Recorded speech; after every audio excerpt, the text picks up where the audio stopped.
Buenos días con todos y con todas.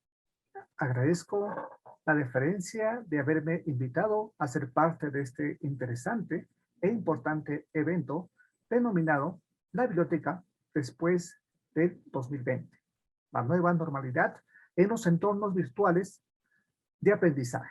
Les indicaré que esta es una conferencia realizada como parte del curso Biblioteca 4.0 hacia los entornos digitales del aprendizaje, EVA, impartido por experta en bibliotecología y tecnologías de la información, Lourdes Feria Basurto, de México, como parte de la programación acerca de la Agencia Española de Cooperación Internacional para el Desarrollo, con el fin de promover el fortalecimiento profesional de los gestores culturales. El objetivo, luego de la conferencia, es dialogar sobre el papel de las bibliotecas durante los meses más intensos del confinamiento. También el visibilizar las buenas prácticas y acciones para un modelo de servicio bibliotecarios en apoyo a la educación del futuro. La conferencia tendrá una duración de 30 minutos. Luego será seguido por el conversatorio, donde cada panelista contará con 10 minutos de intervención, incluido el moderador.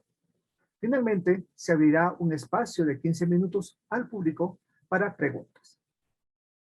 Como ya lo dijimos, la conferencia magistral estará a cargo de Lourdes Feria Basurto, que aunque ya es conocida por todos nosotros, siempre es bueno recordar el camino y los lauros logrados por esta magnífica colega.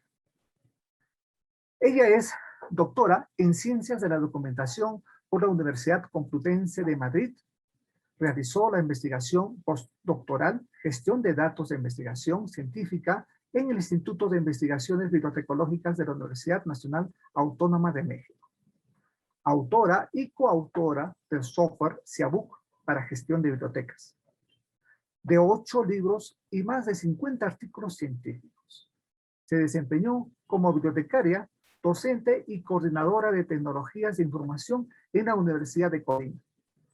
Destaca su participación en proyectos internacionales del Programa de las Naciones Unidas de Voluntarios en Tecnologías de Información, el de la Biblioteca Digital Mundial y el haber sido titular durante 10 años de la Cátedra UNESCO en Tecnologías de Información para América Latina. Actualmente, consultora independiente, trabaja con académicos y empresarios mexicanos y latinoamericanos en gestión de datos, información y conocimiento. Ha sido reconocida con la presea a la Mujer del Año en Ciencias que otorga el Congreso del Estado de Colima y la mención honorífica de la Organización de Estados Americanos por la plataforma informática de la Biblioteca Digital, el TORAB. Como panelistas del conversatorio, también tendremos a Olga Alicia Lara Díaz, del Instituto Tecnológico de la Producción. Ella es coordinadora de gestión de conocimiento en la Dirección de Innovación, de Investigación, Desarrollo e Innovación y Transferencia Tecnológica del Instituto Tecnológico de la Producción. Se desempeñó como analista de servicios en la Escuela Nacional de Administración Pública, Servir, y como bibliotecóloga en las universidades San Martín de Porres, Universidad Peruana de Ciencias Aplicadas y en Cibertec. También tendremos como la segunda panelista a Sofía Giovanna Martínez Guerrero, del proyecto Yo Amo Biblio. Ella es bibliotecóloga, gestora cultural y especialista en gestión documental. Cuenta con amplia experiencia en consultorías, liderando proyectos de gestión por procesos, fundadora de Yo Amo Biblio, organización ciudadana dedicada a la promoción del libro, la lectura y las bibliotecas para el desarrollo de la educación. También tenemos a este servidor, mi nombre es Giver García Álamo, responsable de la Biblioteca Municipal de Huaraz, región Ancash, y presidente de la Asociación Cultural Huaraz Ciencia y Cultura. Soy bibliotecólogo, gestor cultural y editor.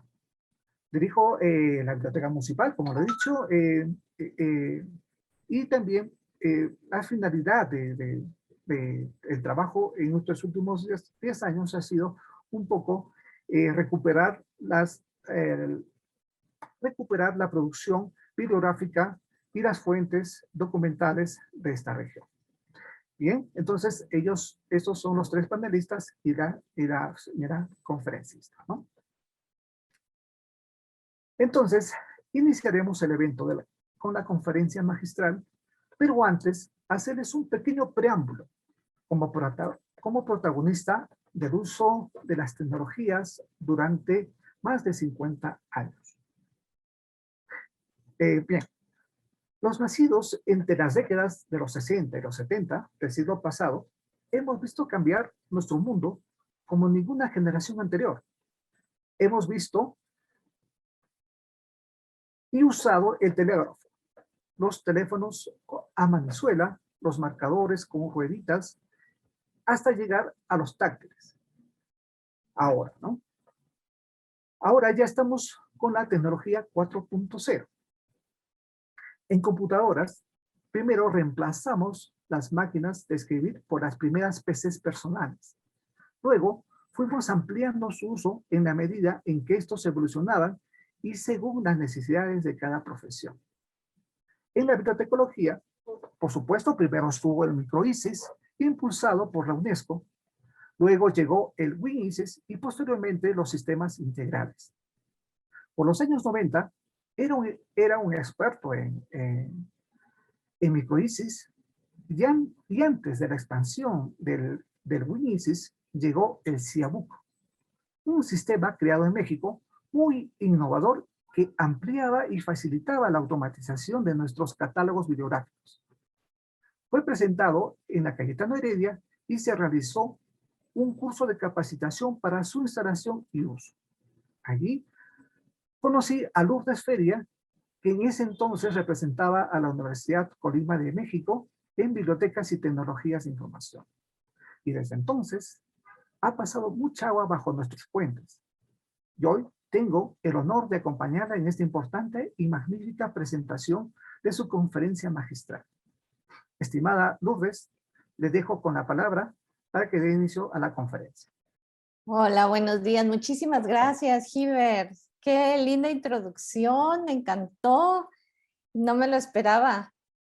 Y la verdad que pues eso me hace comenzar con mucha más alegría esta sesión, esta presentación. Bueno, pues entonces vamos al grano para aprovechar el tiempo. Me dicen, por favor, si ven mi pantalla. Sí la ven, ¿verdad? Voy a amplificar, compartir, voy a amplificar el PowerPoint. Tú ya me vine hasta por acá. Ay, Dios, me traicionaron los nervios. Listo, sí pueden ver mi presentación, ¿verdad? Bueno, muy bien. Sí, se puede, está bien, está bien. Ay, muchas gracias, esa voz me agrada, muchas gracias. Bueno, vamos a iniciar entonces con este tema, que básicamente es la biblioteca después del 2020. ¿Qué tal les fue con el confinamiento? Ay, Dios mío, qué pesadilla, ¿verdad?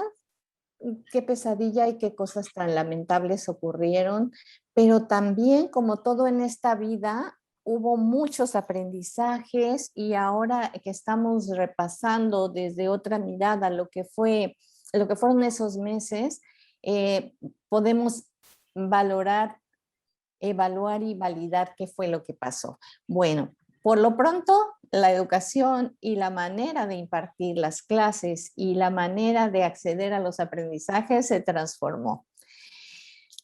En mi caso llevaba 30 años de estar evangelizando, se puede decir, a profesores, en general, a mis colegas de la academia en usar más la tecnología, en incorporar todo a Internet.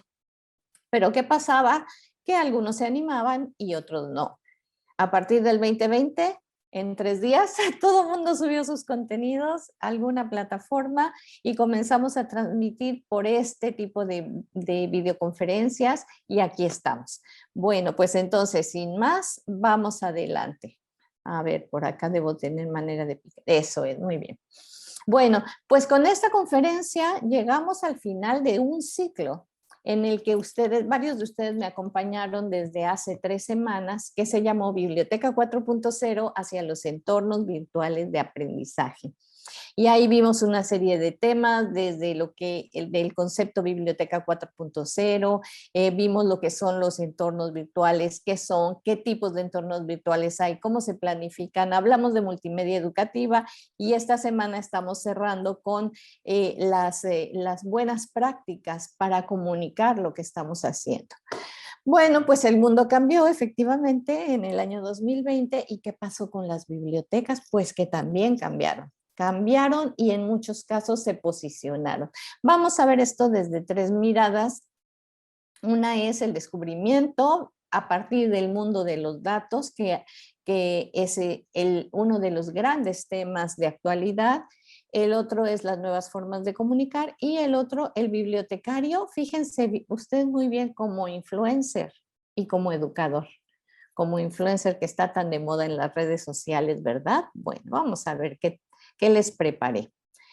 Bueno, tenemos que en el mundo de las bibliotecas le llamamos Biblioteca 4.0 a todas las que están usando las tecnologías 4.0, que pues son las que se llaman ¿y por qué 4.0? Pues porque así se llama esta etapa que vivimos a nivel global, que es la cuarta revolución industrial.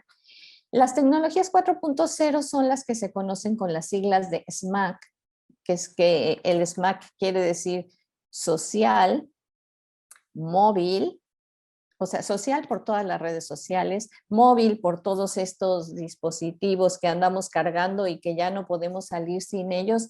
A ver, levante su mano, ¿quién puede salir a la calle sin su celular? Sin su móvil, nadie, ¿verdad? Primero olvidamos otra cosa que olvidar el celular. Ay, no.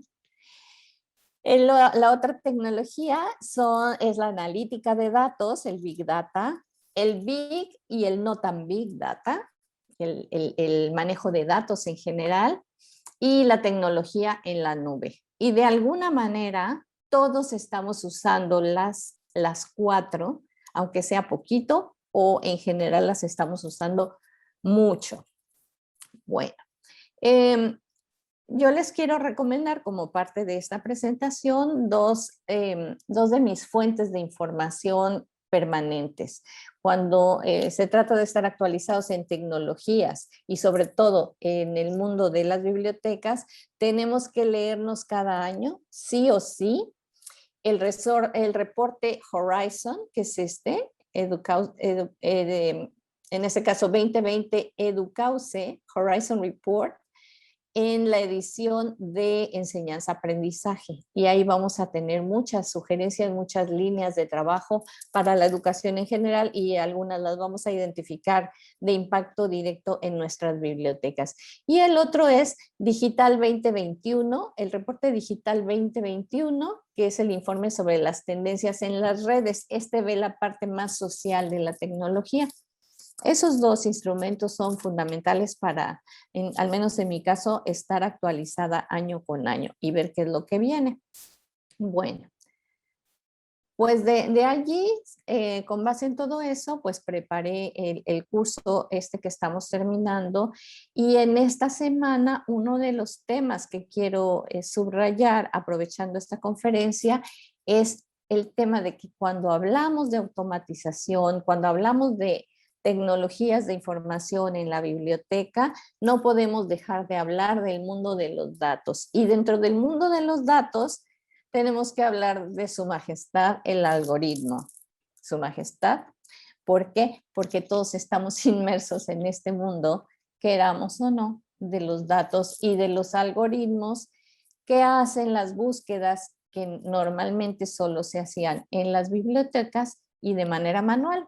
Ahora, gracias a la tecnología, a la programación, al desarrollo de código, pues se hacen tras bambalinas, no sabemos qué es lo que ocurre en el manejo de la información, pero es básicamente lo mismo que hacemos en las bibliotecas, solo que con algoritmos, ya no con la mente humana, sino con inteligencia artificial. Por eso cuando ustedes entran a buscar alguna cosa en el Google, a los 2 segundos, si buscaron, no sé, este fin de semana en Cancún, a los 2 segundos ya están recibiendo por todas las vías información de hoteles en Cancún, de qué hacer en Cancún, de cómo viajar a Cancún, de los mejores precios de boletos de avión a Cancún, si lo han vivido, ¿no? Ya me contarán de sus anécdotas. Bueno, pero es una realidad. Y entonces no podemos negar que dentro de esa realidad estamos todos usando cotidianamente alguno de estos tipos de datos. Datos en texto, cifras como datos, imágenes como datos, video, audio, software, algoritmos, ecuaciones, animaciones, modelos, simulaciones. Y todos estos datos manejados también en una diversidad de formatos que ven en esta ilustración también, en esta diapositiva. Aquí puse algunos, los formatos PDF, los formatos JPG, los formatos CBS, pero me faltó poner los formatos .doc, los formatos .mp3, MP4, tantos otros. Levante la mano quien no usa al menos uno de estos formatos de datos en su día a día. ¿Quién no? Pues nadie levanta la mano, evidentemente. No los puedo ver, pero me lo imagino. Bueno, pues este mundo de los datos no nació de la noche a la mañana. El mundo de los datos viene de un antes, como todo en la historia de la humanidad. Esto es el algoritmo y los datos antes del Internet, antes de la inteligencia artificial, antes del Big Data. Muchos de nosotros hicimos así nuestras tesis de licenciatura, de maestría, de doctorado, bueno, de doctorado ya no tanto, pero esto mismo que antes hacíamos con nuestra manita, a veces haciendo incluso hasta caligrafía, dijo mi sobrino cuando era pequeñito y estaba empezando a hablar, me dijo, tía, entonces tú sabes escribir mano escrita, mano escrita, qué ternura, ¿no? Bueno, pero es que antes eso era la única posibilidad. ¿Qué vino después que nos tiene ahora facilitándonos este tipo de cosas? Pues todas las aplicaciones digitales. ¿Ustedes creen que yo sigo usando los post-its y los marcadores? Y cómo? Pues los sigo usando, pero de manera digital. Ahora se marcan los PDF, ¿no? Ahora el marcador es totalmente digital. Y no solo eso, todo el análisis de los datos que antes hacíamos con esos papelitos y con esos subrayados, ahora lo hacemos con algún tipo de software. Y entonces, gracias a eso, mi tesis doctoral la pude hacer con este tipo de procesamiento de información y es uno de los cursos que ahora imparto y que si me hubieran dicho hace algunos añitos que un día la investigación cualitativa se iba a hacer de esta manera, yo hubiera dicho, uy, no, porque voy a tener que estudiar altas matemáticas para entenderle a eso de los conglomerados y a los vectores y a las representaciones algorítmicas. Pero fíjense que no, porque todo eso lo hace el software. Lo que uno tiene que saber muy bien es hacer investigación, eso sí.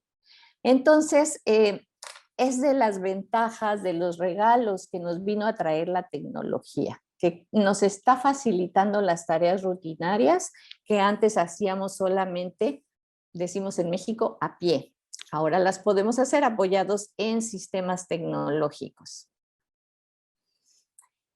Y tan es así que cada vez más el acceso a la información y la generación del conocimiento pasa por los datos. Por eso a mis alumnos de metodología de la investigación les estoy enseñando cómo hacer su plan de datos desde que hacen su proyecto, su anteproyecto de tesis, y cómo generar una base de conocimiento y cómo hacer un diario, bitácora de investigación, etcétera, etcétera. Estas 7 buenas prácticas que ven aquí escritas en la diapositiva es parte de nuestras realidades cotidianas tecnológicas que sí o sí tenemos que saber. y a muchos nos sorprendió con un total desconocimiento de muchos de estos puntos, pero pues siempre se puede aprender, ¿verdad? Yo no sabía hacer esto hace 3 años, 5 años.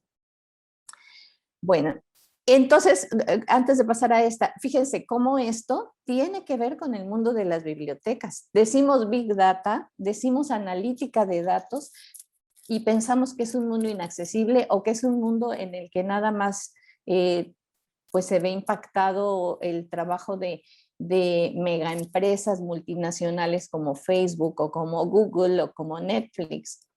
Pero no, esto del manejo de datos, la gestión de datos es algo que tenemos que también aprender a hacer en las bibliotecas. Muy bien. No solo para hacer investigación, no solo para ser organizados con nuestros temas, sino también para manejar los servicios que tradicionalmente solo eran a pie también. Ahora hacemos referencia virtual y nos manejamos con bases de datos bibliográficas que generan una serie de estadísticas internamente que se han vuelto ahora necesarias de consultar por parte del bibliotecario, sea de bases de datos o sea de cualquier tipo de colección digital que tengan. Ustedes están a partir de eso haciendo referencia virtual. ¿Y qué creen? Durante el confinamiento, en las bibliotecas, todas aquellas bibliotecas que siguieron dando servicio, se dieron cuenta de que el referencista virtual se convirtió en lo que ahora se llama un rockstar. El referencista virtual se convirtió en un acompañante del aprendizaje y de la investigación. Los docentes, los estudiantes, antes que cualquier otra cosa, aunque hubiera un chat muy bueno en la página de la biblioteca, buscaban el acompañamiento del referencista, del bibliotecario. ¿Por qué? Porque por más robotizadas que tengamos las labores, siempre nos gusta saber que hay una persona, un ser humano detrás. Entonces, quienes son referencistas en sus bibliotecas saben a qué me estoy refiriendo, ¿verdad? Bueno, otra de las variables que tiene que ver con datos y con lo digital, pues son los propios contenidos de las bibliotecas que empezaron a crecer sus colecciones durante la pandemia, las empezaron a crecer en cuanto a libros digitales o ebooks. Las colecciones digitales crecieron y no solo eso, en el mundo de la academia, en la escuela, bibliotecas escolares y académicas, ahora están no solamente desarrollando repositorios de documentos, sino también repositorios de datos y repositorios de objetos de aprendizaje.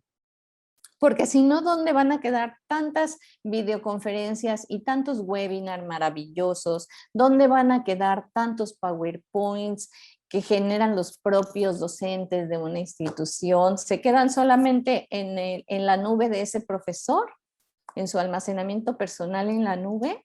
¿O podemos hacerlos parte del patrimonio de la institución en la que se está trabajando? Como ven, se nos abren nuevos mundos, nuevas opciones para dar mejores servicios en la biblioteca gracias a toda esta tecnología y gracias a lo que aprendimos en el confinamiento. Otro de los temas en los que caímos en cuenta durante estos meses es que pues necesitamos darle una manita de gato a nuestra página web. Ya no podemos seguir con la misma paginita aburrida que teníamos hace 2 años.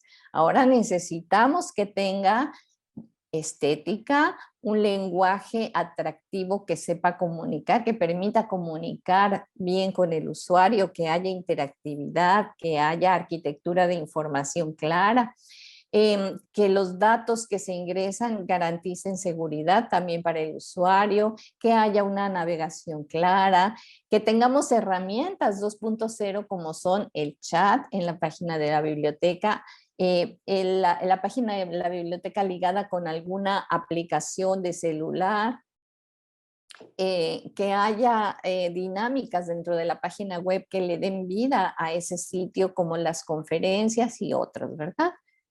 Ay, cuántas cosas. Y bueno, esto de la data, este tema de la gestión de datos, pues nos permite también a quienes hacemos gestión tener argumentos más sólidos, argumentos como el que se trabaja en muchas bibliotecas ya, en las que hay estadísticas y fórmulas para demostrar que la biblioteca es un factor de éxito estudiantil. Pero no nada más porque queremos mucho las bibliotecas, sino porque tenemos datos que nos permiten ver que la biblioteca sí impacta el rendimiento académico, sí impacta las mejores notas y sí hay una diferencia entre los estudiantes que van a la biblioteca, ya sea virtual o presencial, que los que no tienen ese sano hábito. Ya después, bueno, pues es tema de otro taller, ¿no? De otra videoconferencia, pero sí tenemos materiales ya que nos permiten hacer todo esto y llevarles esa numeralia, esos datos a las autoridades que toman las decisiones para que no cierren las bibliotecas o nos encontremos con la clásica pregunta de ¿y para qué queremos bibliotecas si ya todo está en la red? ¿Cómo para qué? Bueno. Eso es en cuanto a la gestión de datos en general, pero la tecnología, por ejemplo, en las bibliotecas públicas en el confinamiento impactó. Bueno, pues ya saben ustedes que las bibliotecas públicas en nuestros países latinoamericanos son una realidad que se cocina aparte. No podemos tener a veces más que una computadora, si bien nos va, y a lo mejor pagando el bibliotecario el acceso a Internet. Pero como quiera, la tecnología adaptada a esas circunstancias también ha dado buenos frutos. Yo les quiero compartir el caso de las bibliotecas mexicanas del estado de Guanajuato que han hecho maravillas, como seguramente las han hecho ustedes durante la pandemia. Bueno, de esas bibliotecas y de otras, ¿no? Bueno, en las bibliotecas públicas, uno de los temas que tuvieron más auge fue los clubes de lectura, ¿no? Los clubes de lectura virtuales, que según las estadísticas también de muchas bibliotecas, se incrementaron su asistencia. Había bibliotecas que tenían 20 personas inscritas en talleres de lectura y personas que en esa misma biblioteca y en esos mismos clubes de lectura durante el confinamiento llegaron a tener 60 personas. Había quienes no tenían clubes de lectura, entonces los crearon y les fue muy bien, en fin.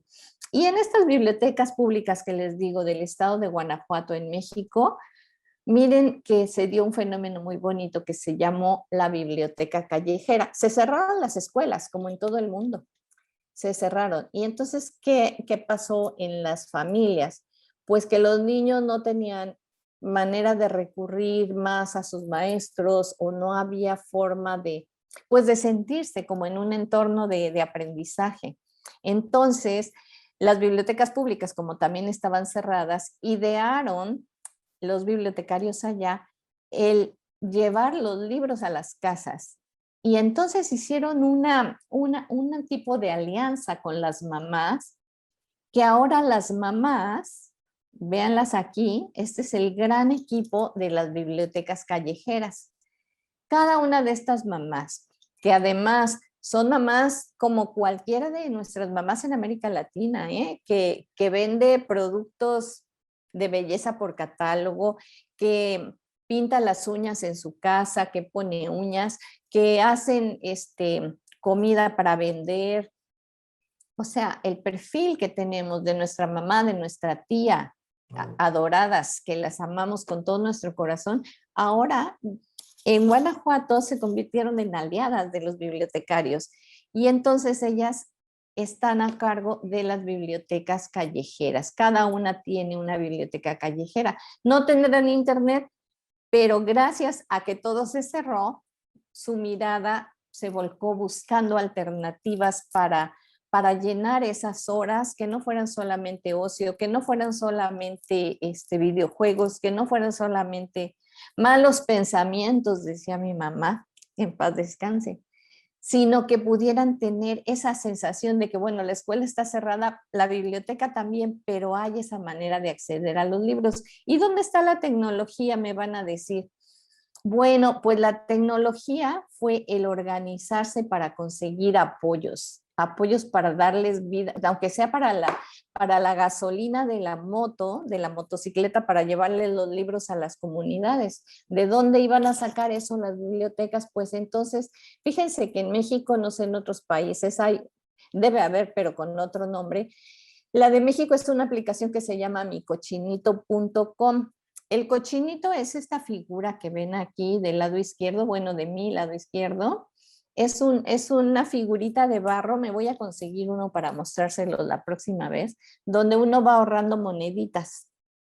Y cuando ya está lleno el cochinito, pues como es de barro, lo podemos romper y ya juntar y contar todo lo que hemos ahorrado en monedas. Entonces, por eso esta aplicación se llama así. Y las personas que quieren colaboran, aunque sea con un peso mexicano, con 100 pesos, y ya cuando ustedes ponen 100 pesos, que son como $5, ya pueden recibir un reconocimiento digital, o pueden poner 500 pesos y les mandan un video personalizado, o pueden poner mucho más y le ponen su nombre, los bibliotecarios de Guanajuato, a una de las bibliotecas callejeras. Bueno, esto también pues así con todas las de la ley, ¿verdad? Porque pues luego también el usuario o quien participa necesita la seguridad de que sí se está usando su dinero para esa buena causa. Bueno, entonces como ven, en donde quiera está presente la tecnología. Bueno, los datos, las aplicaciones, y ahora vamos con las redes sociales. Ay, ¿quién no usa redes sociales? Bueno, pues aunque sea de perdida, grupos en WhatsApp, ¿no? Bueno, las bibliotecas las están empezando a usar, pero ya no tan formal como al principio, ¿no? Con la foto de la biblioteca y la dirección de la biblioteca y sus horarios de servicio. Eso es importante, sí, pero también darles vida de otra manera. Por ejemplo, con memes. ¿Quién se iba a imaginar que un día esto no solo iba a estar permitido, sino que iba a ser muy bien visto por las comunidades usuarias? Entonces, vean este meme de aquí, la tesis y la biblioteca en un abrazo, fundiéndose en un abrazo, porque es la solución que estamos buscando todos, ¿no? La buena información para nuestra tesis, o este meme que está aquí de que en vez de voltear a ver a Google, voltear a ver a la biblioteca. En fin, bueno, en América Latina si algo nos sobra es creatividad. Bueno, otro de los temas vinculados con tecnología es este fenómeno que la Organización Mundial de la Salud le dio en llamar infodemia a partir de marzo del año pasado, y que dijeron las autoridades de la organización que tan grave como el virus COVID-19 era la infodemia, esta pandemia de información falsa, de saturación de información. ¿Quién no se topó con esto en algún momento del año pasado? Entonces, esto que ahora se llama infodemia, los bibliotecarios lo conocimos desde siempre como infoxicación, ¿se acuerdan? Ah, bueno, pues aquí podemos incidir de manera muy directa porque tenemos una gran responsabilidad: enseñar, hacer valoración y evaluación de las fuentes para determinar si una noticia es falsa, si una información es valiosa o no, si está contaminada. Y aquí, pues la tecnología ha tenido un papel fundamental para difundir información. Por una parte, que bueno, pero por la otra necesitamos ejercer más que nunca el pensamiento crítico. Y ahí los bibliotecarios tenemos que incursionar en ayudar a que las búsquedas en Internet sean más juiciosas y sean más positivas. Por eso, por todo esto que les estoy diciendo, y ya voy a casi a concluir, el bibliotecario se vuelve educador. Bueno, siempre lo ha sido, pero ahora más presente que nunca, porque su labor es intensa. El bibliotecario se vuelve socio del investigador. Y el bibliotecario, ¿por qué no? Se vuelve influencer.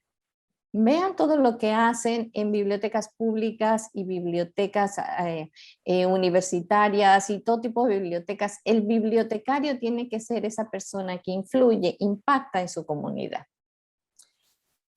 Y entonces volvemos a la pregunta que ya les había yo comentado hace un rato. Yo creo que no hay sobremesa en la que no se haya comentado al menos una vez esto. ¿No les han dicho sus amigos o parientes o sus vecinos? ¿Y para qué queremos bibliotecas si ya todo está en la red? Bueno, pues aquí les he expuesto pues con toda humildad y con lo que he podido ver en estos meses, para qué las bibliotecas, a pesar de que todo ya está en la red. Les agradezco mucho su atención y aquí están mis datos por si quisieran contactarme. Supongo que esto va a quedar en alguna parte en la red. Esta presentación y bueno, pues regreso el micrófono a nuestro moderador. Giver, muchas gracias por permitirme la palabra. Muchas gracias, estimada Lourdes. Gracias por la conferencia, la biblioteca después del 2020, la nueva normalidad en los entornos virtuales de aprendizaje. Una conferencia, como que hemos escuchado, muy didáctica, muy interesante, y sobre todo que nos ha dado un panorama sobre la gestión de datos, ¿no? Sus posibilidades, sus potencialidades. También nos ha dado sus experiencias, ¿no? De la aplicación tecnológica en la vida cotidiana, en la vida diaria de los mexicanos. También ha expuesto sobre las vinculaciones, ¿no? De la tecnología, con nuestras bibliotecas, sobre todo en el desarrollo de los contenidos y también que en esta época de pandemia, ¿no? Cómo es que esas potencialidades de la tecnología han hecho de los bibliotecarios referencistas algo así como los rockstar, como nos ha explicado Lourdes. Y también, ¿no? Y muy importante también tener presente eso, la infodemia o la infoxicación, que nosotros los bibliotecarios, como ya lo he dicho, los conocíamos. Y entonces que eso justamente también lo dicen, ¿no? Que es justamente en el océano de la información, cuánto ruido hay, ¿no? Entonces, y yo creo que allí el papel de los bibliotecólogos. Agradecemos tu participación, estimada Lourdes. Gracias. Y por supuesto, ¿no? Queremos siempre contar con tu sabiduría y con tus experiencias y que acá tanto los peruanos como los latinoamericanos podamos contar siempre con ello. Muchas gracias, estimada Lourdes. Bien, entonces, agradeciendo esta participación, pasamos al segundo segmento del evento, que es básicamente el conversatorio. En el conversatorio, como hemos dicho, se va a dialogar sobre el papel de las bibliotecas durante los meses más intensos del confinamiento, las buenas prácticas y alcances que los servicios bibliotecarios han podido desarrollar en este periodo. Para ello, primero vamos a contar con la participación de la panelista Olga Alicia Lara Díaz del Instituto Tecnológico de la Producción. Entonces ya la presentamos y bueno, estimada Olga Alicia, entonces te damos también la palabra para que puedas narrarnos y contarnos un poco tus impresiones de lo dicho por Lourdes, así como también nos puedas expresar, ¿no? Tus experiencias en este periodo de confinamiento, ¿no? Tus experiencias obviamente bibliotecológicas. Adelante, estimada Olga. Gracias, Giver. Sí, si no aclarabas el aspecto de experiencias que solamente sean bibliotecólogos, uy, esto no se acababa. Ha sido bastante sustanciosa la experiencia que justamente nos convocaba la doctora Basurto, y nos damos cuenta de muchas de las realidades que son compatibles con las que vivimos acá en Perú. A veces pensamos que nuestra realidad es única y a veces nos está pasando a nosotros y no le pasa a otro grupo de otros países y nos damos cuenta que en verdad es una problemática de la región, ¿no? Ha sido un confinamiento que a partir de, bueno, en Perú ha sido a partir de marzo, en otros países ha sido diferente, pero nos damos cuenta que es una coyuntura que hemos abordado desde el aspecto tanto personal, tanto laboral, profesional y académico, ¿no? En muchos aspectos. Entonces, el confinamiento ha impactado en verdad en todo sentido pero también nos ha permitido pisar el acelerador para poder desarrollar lo que de repente en muchos años, muchas décadas no hemos podido hacerlo y se ha demorado. Entonces, hay que agradecer lo bueno y lo malo de esta pandemia, ¿no? Y que nos ha permitido obviamente crecer, en este caso como profesionales, para nuestros usuarios.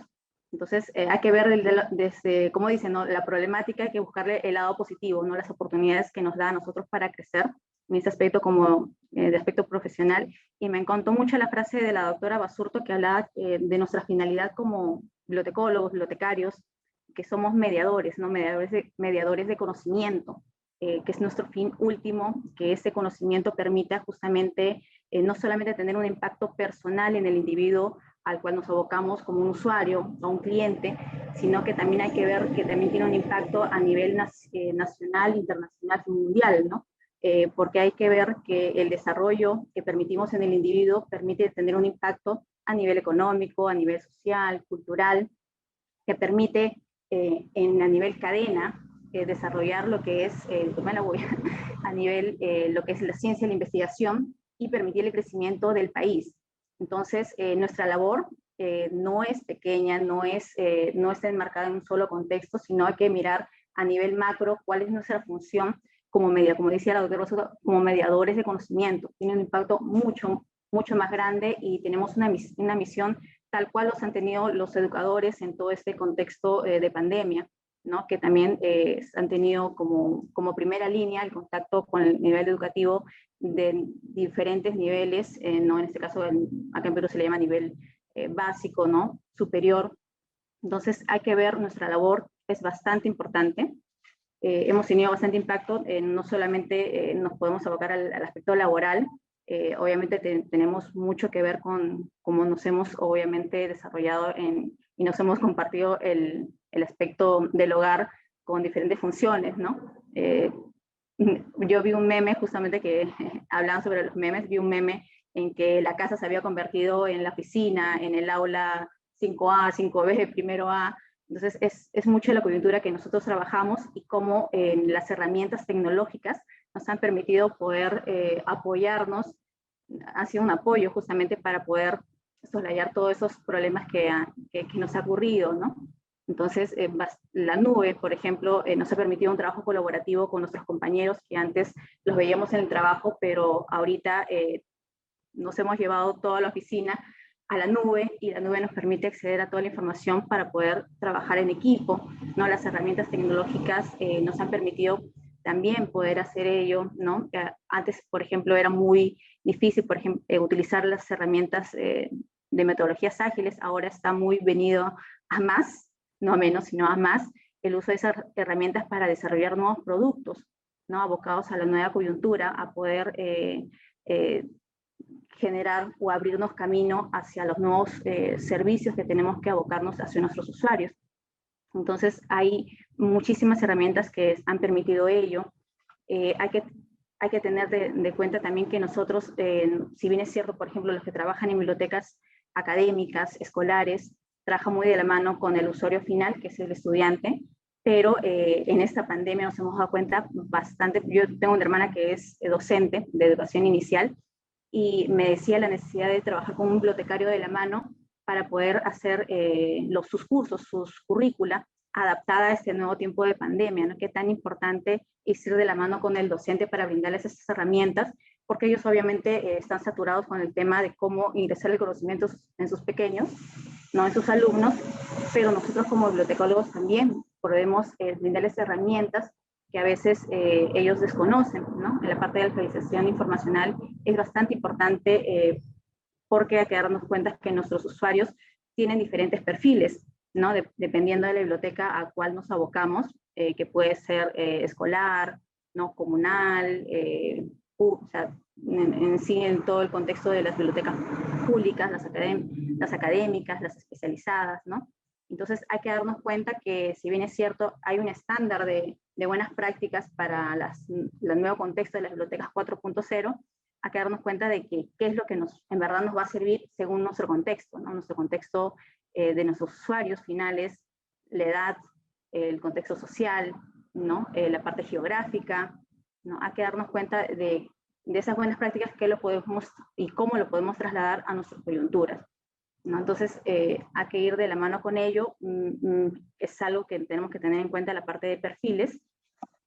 También me encantó la parte de ver cómo nosotros nos abocamos al aprendizaje individual que nos dirigimos a los clientes, pero también a servicios masificados, ¿no? Cómo nos contactamos con nuestros usuarios, si antes ellos venían a nosotros, ahora todo lo contrario, nosotros tenemos que ir hacia ellos a buscarlos, porque ellos obviamente tienen una gama abierta ahora con el Internet de servicios.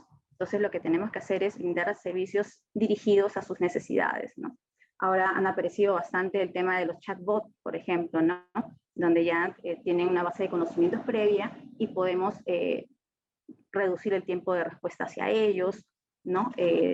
Darle atención más personalizada. Entonces, las herramientas también, como vemos, por ejemplo, yo veía mucho en la parte educativa el uso del Jamboard, los quiz, los miros, para poder realizar herramientas dinámicas con los usuarios, o también para el estudio de usuarios.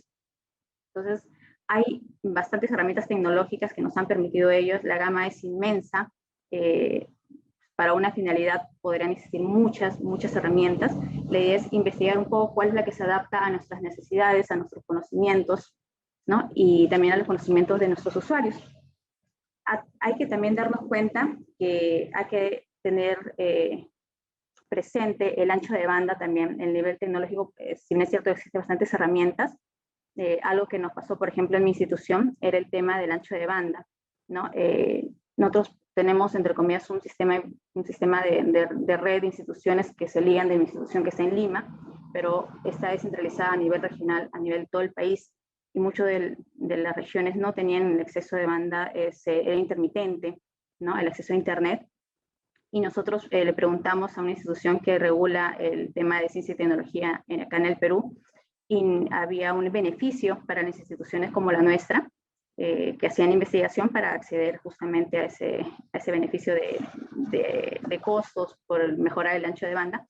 Sin embargo, nos decían que el problema era la red dorsal, ¿no? Que ahora ya muchos lo han escuchado, que es una problemática, pero hay que darle la vuelta, ¿no? Hay que darle la vuelta, no podemos esperar tampoco que el Estado a veces nos solucione los problemas que ya son macros, esperar que haya resultados sobre eso, pero hay que buscar alternativas, ¿no? Alternativas, si bien es cierto, todo está en la nube, pero hay que dejar herramientas a los usuarios para que ellos puedan acceder en cualquier momento, sin límite de tiempo, ¿no? Sin esos límites geográficos, ¿no? Ahora los repositorios son una muy buena opción porque le permiten a los usuarios descargar la información y tenerlos cuando ya no están en línea, ¿no? Pero buscar alternativas para ellos, ¿no?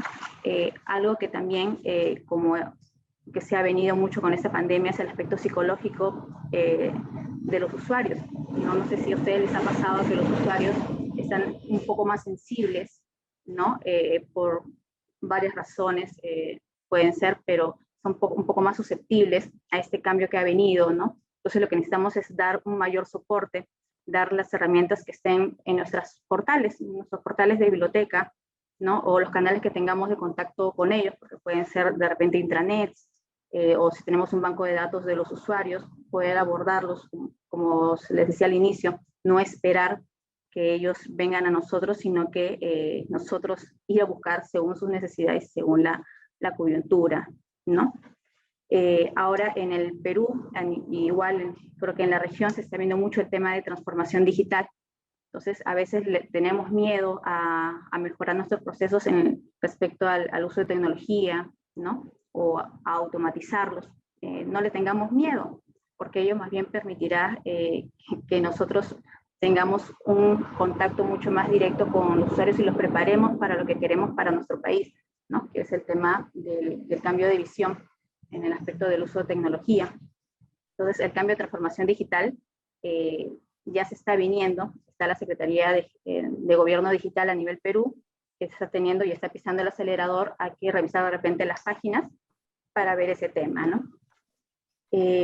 Bueno, me quedo con el tema de mediadores de conocimiento. Quedémonos como nuestra misión. Nuestra misión es bastante importante para que este conocimiento no solo se quede en nuestros usuarios, sino que es un nivel más macro. algo que también quería puntualizar que comentó la doctora Basurto es los tipos de servicios que nosotros brindamos. Pongámosle valor agregado a esos servicios que nosotros vamos brindando. Me parece genial que no nos quedemos en los tradicionales y simplemente traspasemos esos tradicionales en su formato virtual o digital, sino que pongamos nuevos servicios de valor agregado. El tema de vigilancia e inteligencia creo que sería una buena opción para ver qué es lo que está pasando a nivel nacional e internacional en otros lugares de las buenas prácticas. Entonces, hay que hacer un poquito de vigilancia, qué es lo que está pasando en el rubro bibliotecológico. Me encanta que haya espacios para poder compartir. Hace poco veía unas compañeras que habían armado su grupo de trabajo para finalizar la tesis, ¿no? Entonces, ahí está, tenemos los ambientes digitales para muchos fines. La idea es poder adaptarlos a nuestras necesidades. Otra función que también no nos olvidemos, que es el tema de preservación. Ahorita lo comentaba la doctora Basurto, se está generando mucha información. Hay que pensar en qué va a pasar después, cómo vamos a poder resguardar todo lo que estamos avanzando para no perderlo, para no volver después de que de acá de repente 1 año, 2 años, todo esto se cuasi normalice, pero hay que darnos cuenta de que todo eso avanzado después de 2 años o 1 año, no vamos a volver a retroceder a lo que teníamos antes. Tenemos que poder preservar todo esto que hemos avanzado para continuar, ¿no? Entonces, me quedo con eso. Me encantó la ponencia y ver que tenemos una nueva perspectiva de biblioteca, ¿no? Entonces, ahora a compartirla y a ejecutarla. Muchas gracias, estimada colega Olga Lara. Gracias por compartir con nosotros, ¿no? Tus impresiones, tus conocimientos sobre el tema, ¿no? Y tu experiencia, ¿no? Sobre todo aquella experiencia que nos contabas sobre la conexión, ¿no? De tu hermana docente con los bibliotecarios, esa necesidad. Y en verdad que esa, desde mi punto de vista, también tengo experiencia con los docentes, y los docentes generalmente no dan mucha importancia, sobre todo en provincias, que es mi experiencia, al tema de las bibliotecas o el rol que deben de cumplir los bibliotecólogos. Pero yo creo que es esto, ¿no? De que contabas de que sí, hay docentes y la calidad justamente de la educación, tanto presencial como virtual, tiene que ver justamente también con la presencia y con la actuación de los bibliotecólogos.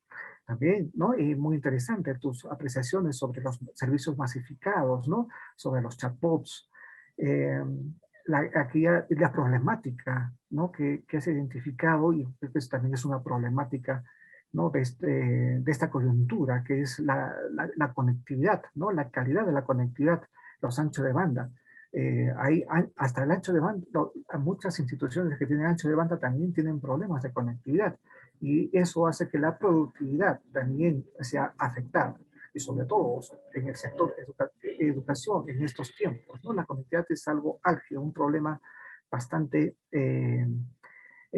bastante álgido, ¿no? Y también, bueno, yo creo que lo que dices sobre los usuarios, yo creo que hay que conocer mejor a nuestros usuarios en los tiempos de pandemia, que tienen determinadas características también. Bueno, yo creo que estos los aportes y tu experiencia en estos temas de uso de las tecnologías, sobre todo de las tecnologías 4.0 que nos has estado narrando, quedan entonces en todo lo que te hemos escuchado.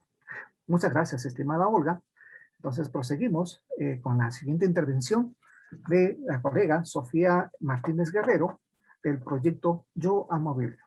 Bienvenida, estimada Sofía, y esperemos justamente también que nos puedas comentar o narrar sobre tus experiencias en el uso de las tecnologías y qué pasó en esta época de confinamiento en tu mundo bibliotecario, ¿no? Estimada Sofía, te cedo la palabra. Muchas gracias, Giver, muchas gracias, colegas, muy buenos días, y de verdad muy interesante lo que nos ha expuesto la profesora Lourdes. Yo quiero empezar un poco hablando de cómo esta evolución tecnológica del Internet, porque el nombre de la ponencia que era Bibliotecas 4.0, y creo que es la analogía a seguir esta línea de evolución tecnológica de Internet, cómo hemos llegado desde el surgimiento de Internet 1.0, la web plana, hasta esta suerte de evolución 4.0, bueno, pero que es muy distinta la evolución que se da en los países desarrollados del primer mundo a las realidades latinoamericanas y países tercermundistas como el nuestro, en Perú, por ejemplo, ¿no? Entonces yo quiero empezar con esto porque también la virtualización no ha sido igual para todos estos mundos, ¿no? Digamos que en el primer mundo, por ejemplo, ya hace más de una década se hablaba del surgimiento del Internet de las cosas, del Big Data. Yo recuerdo mucho de seguir estos sistemas del text mining, del data mining, de hacer la minería de datos para encontrar esta información. Incluso hemos visto cómo Google ha evolucionado, ¿no? En sus sistemas de búsqueda hasta llegar a lo que conocemos actualmente, que es la búsqueda en contenido, ¿no? Digitamos una palabra y el buscador es capaz de reconocer cualquier texto que contenga esta palabra o cualquier información, cualquier documento que contenga esta palabra y darnos una cantidad abrumadora de resultados, ¿sí? Pero también estamos hablando de las realidades como el 4G, el 5G, que son las evoluciones tecnológicas que se dan a partir de la tecnología móvil, a partir de la conectividad que se da desde nuestros celulares con el resto de funcionalidades que requerimos para seguir nuestro día a día. En el Internet de las cosas se hablaba hace una década, pues cuando empezó a surgir, que la interconexión entre objetos, ¿no? De pronto tu teléfono que estaba todavía evolucionando, de pronto la laptop o la PC, conectar funcionalidades con la refrigeradora, con la lavadora, con el televisor, en fin. Y hemos visto cómo esta tecnología ha ido evolucionando hasta lo que lo conocemos hoy, con, digamos, con también las reticencias que hay en la sociedad por desconocer cuáles son las ventajas. En China ya se está viviendo la tecnología 4G e incluso ya sentaron las redes para la 5G, que es la conectividad total y que se cuestiona por el tema de la privacidad, ¿no? También hemos visto cómo incluso desde la biometría, que es utilizar características biológicas para poder, digamos, acceder a ciertas funcionalidades, como por ejemplo, acá en Perú recuerdan el reconocimiento dactilar, ¿sí? Por la huella digital, para acceder al documento nacional de identidad o para abrir una cuenta bancaria, y ahora hay algunos bancos que están experimentando ya con el reconocimiento óptico, ¿no? Con la retina e incluso con el facial. El reconocimiento facial se pensó desde una lógica del mercado para poder controlar pues, el acceso de los consumidores a las grandes tiendas de departamento, a los supermercados e identificar sus hábitos de consumo, pero ha tenido también una aplicación educativa. En China, por ejemplo, están probando con poner estos reconocimientos faciales en las aulas para reconocer los gestos que dan los alumnos cuando realizan determinado aprendizaje. Y desde allí crear reglas predictivas para saber, por ejemplo, calidad educativa, medir calidad educativa de desempeño de docente en aula, ¿no? O asertividad en el proceso de aprendizaje. Muy interesante, ¿sí? Cuestionable de pronto, ¿no? Porque tendríamos que acostumbrarnos a un medio de vida donde vamos a estar observados todo el tiempo, pero esas son las evoluciones. La lectura incluso. En la virtualidad se terminó la discusión del libro impreso o libro digital porque todo el mundo se vio obligado a leer en digital, ¿sí? Y este mito de que esta lectura, este proceso de lectura, digamos, es mejor o peor, o estas diferencias que existían, estos grandes mitos se acabaron porque de manera avasallante la virtualidad nos puso inmersos en la lectura digital. Y recordemos que en pandemia muchas editoriales, empezando por fondos editoriales de universidades, liberaron sus fondos para poder hacer descargas de libros y más de una persona se descargó cantidad de libros gratis. Algunos están cuestionados por el tema de derechos de autor, ¿sí? Pero el asunto es que se aprovechó esta oportunidad para acceder a la lectura y a los libros que se estaban dando con este uso, ¿sí? Entonces creo que también estas son las oportunidades que nos ofrecía la virtualidad, ¿no? La ventaja de acceder a un sinnúmero de publicaciones de manera gratuita en cualquier momento, ¿no? De estos fondos que se fueron liberando, pero también hablando de los objetos de aprendizaje, que es otro punto también del curso que mencionó la profesora Lourdes. Por ejemplo, hubo un objeto de aprendizaje, le voy a llamar así, que es en formato de audio, los famosos audiolibros, que se pensaron como contenidos para las personas con discapacidad visual, pero que sin embargo también tuvieron mucha demanda, sobre todo desde YouTube, y surgió algo que ya, de pronto ya existía, pero que se puso de moda, los llamados podcasts, ¿sí? Los audios, de pronto nuevamente las radionovelas, los programas, e incluso conferencias, charlas como esta, por ejemplo, se graban estos audios y son subidos a formatos, a plataformas como Spotify, y cualquiera las puede escuchar. Y esta es la evolución tecnológica así de rápida, de vertiginosa, de acelerada, que nos está rebasando. Y si bien no terminamos de adaptarnos a un proceso evolutivo, ya estamos inmersos en este, y me parece que justamente cursos como estos, charlas como estas, nos ponen en este escenario de también tomar conciencia sobre dos cosas muy importantes. Primero, las oportunidades, ¿no? Las oportunidades que son miles que nos da. Haciendo el ejercicio que nos puso la profesora Lourdes de navegar en el Merlot, por ejemplo, yo me di con algo muy simpático que lo encontré de una página colombiana, que es, por ejemplo, la lectura en la primera infancia. Porque normalmente como aprendemos a leer a través de identificación de las vocales, ¿no? Escribiendo la A, I, O, U, o viendo de pronto, siguiendo ejercicios de libros impresos. Pero estamos en medio de la virtualidad, con las escuelas cerradas, con todas las bibliotecas cerradas, sin posibilidad de ir a lo presencial, y encontré esta página donde se enseña a los niños a leer a través de videos, a través de juegos interactivos, a través de pantallas. Es decir, que un niño de 3, 4 años, mediante una laptop o una tablet, va a poder aprender a leer. Y miren la experiencia humana de este proceso de leer, el hecho de leer ya no en un impreso, sino a través de la virtualidad, lo cual definitivamente va a cambiar todas las formas de vida en nuestra sociedad, sobre todo estas valoraciones que se le están dando a las formas nuevas de aprendizaje, ¿no? A este despertar nuevo. Y fue muy, muy enriquecedor y muy didáctico. Entonces, como objetos de aprendizaje tenemos una inmensa oferta en el medio virtual. Los audiolibros son uno de ellos, los podcasts también son uno de ellos, las páginas web también, ¿sí? La gamificación que ha llegado también a revolucionar todas las formas de enseñanza. Oportunidades muchísimas. Las mismas plataformas de enseñanza han evolucionado.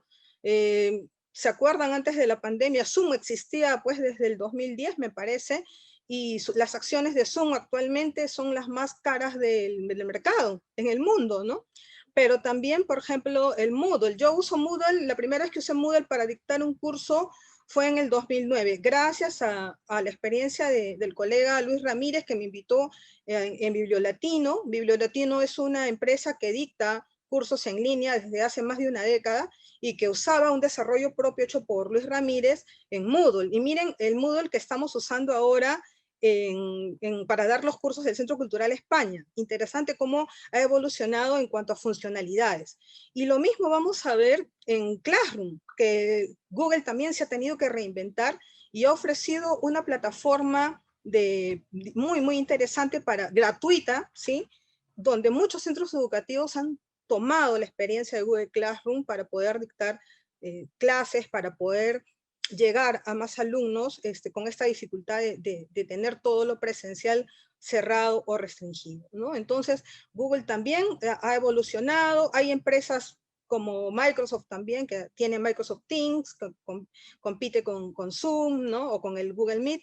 Pero imagínense toda esta aceleración en brindarnos productos, en brindarnos aplicaciones que nos sirvan para estos procesos de aprendizaje, para poder no quedarnos. Sin embargo, miren, hay algo también que tomamos conciencia, ¿no? Por un lado, aprendemos a valorar toda la riqueza que nos ofrece el mundo virtual, pero también tomamos una reflexión, por lo menos yo lo he hecho de manera individual, sobre la brecha digital peruana y sobre cómo nos estamos quedando nosotros rezagados y el qué hacer en este proceso que no nos ha parado, porque digamos que ya estamos en el segundo año de pandemia.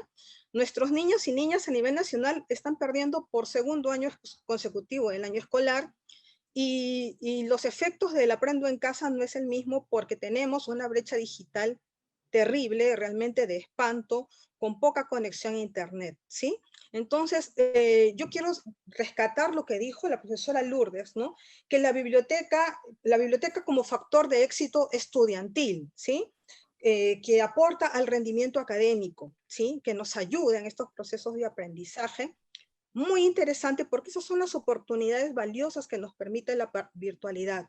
Pero en países como el Perú, por ejemplo, tenemos que reflexionar en cómo se encuentra la realidad de nuestras bibliotecas escolares.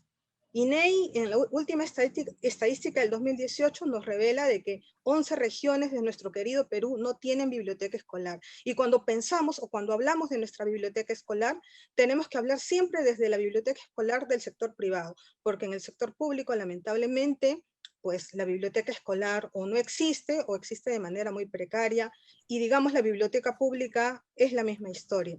Entonces, por ahí creo que tenemos que superar el gran reto de la brecha digital peruana en conectividad también, porque sabemos que hay una gran exclusión digital, una exclusión, un término más que se une a los muchos términos que van a reunir el gran concepto de exclusión social, la exclusión digital y la brecha digital por temas de conectividad. Por ejemplo, en este nuevo escenario peruano, ¿por qué no reivindicar el derecho a Internet como derecho humano reconocido en nuestra Constitución? Tenemos una gran oportunidad de hacerlo ahora y sobre todo también proponer nuevas políticas bibliotecarias que estén dentro de los planes nacionales, dentro de las políticas públicas nacionales, ¿sí? Porque no existen actualmente.